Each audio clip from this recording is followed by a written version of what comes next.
अस्सलाम वालेकुम। Happy life से मैं हूं डॉक्टर सैफुल्लाह। आज हम बात करेंगे दम्मा के बारे में, जिसको अस्थमा भी कहते हैं। अगर आपने अभी तक मेरे चैनल हैप्पी लाइफ को सब्सक्राइब नहीं किया तो उसको सब्सक्राइब कर लें और मेरी आने वाली हर वीडियो आपको मिलती रहे तो उसके लिए बेल आइकन के बटन पे भी क्लिक करें।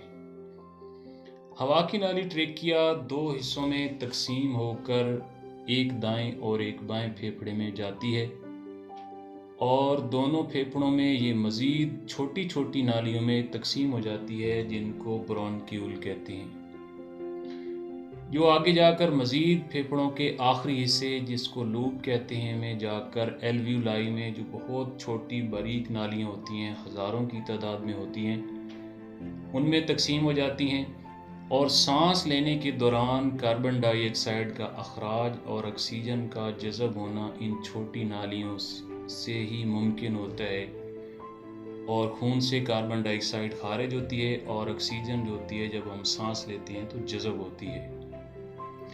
इन नालियों में एक मुकर्रर मिकदार में म्यूकस मौजूद होता है जो इनको अंदर से तर रखता है। अगर ये नालियाँ सोजिश कर जाएं तो इस म्यूकस की तादाद बढ़ जाती है, ये ज़्यादा पैदा होना शुरू हो जाता है, जिसकी वजह से ज़ोर ज़ोर से सांस लेना पड़ता है और जिस्म के अंदर ऑक्सीजन की कमी होने लगती है। ऐसी हालत को दम्मा कहते हैं या अस्थमा बोलते हैं। इसकी वजूहात एलर्जी के बायस भी होता है, हवा की नालियों में सुखड़ाव की बायस भी होता है, ये मरूसी तौर पर भी होता है और बैक्टीरियल या वायरस इन्फेक्शन की वजह से भी होता है, सुजाक के जहर के दब जाने की वजह से भी होता है और जल्दी अमराज के दब जाने से भी ये हो सकता है। इसकी अलामात सांस में दिक्कत होती है, बेचैनी होती है, पेट में गैस बनती है, आधी रात के वक्त भी इसका दौरा हो सकता है और छाती के अंदर बलगम और की भी मिकदार बढ़ जाती है म्यूकस की और बाज़ औक़ात पसीने भी आते हैं। इसका होम्योपैथिक मेडिसिन के अंदर बहुत बेहतरीन इलाज मौजूद है।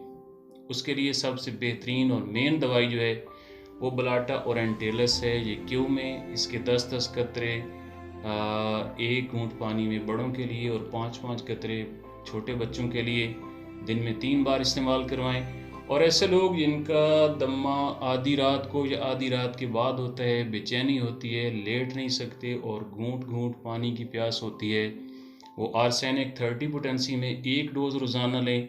और जिनके अंदर छाती में बलगम बहुत ज़्यादा होती है, वो बाहर निकाल नहीं सकते और घूं घूं की आवाज़ सी आती है और बाज़ औक़ात दौरा की हालत में मतली भी हो सकती है, वो एंटीमोनियम टॉट और एपिकाक 200 में 1 डोज रोज़ाना लें।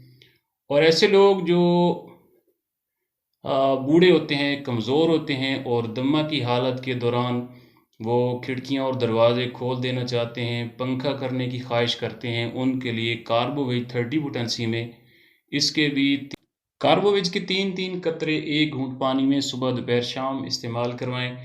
आप ये मेडिसिन रेगुलर जारी रखें, इंशाल्लाह कुछ ही दिनों में आपका ये मसला बिल्कुल ठीक हो जाएगा, आपको दम्मा से निजात मिल जाएगी।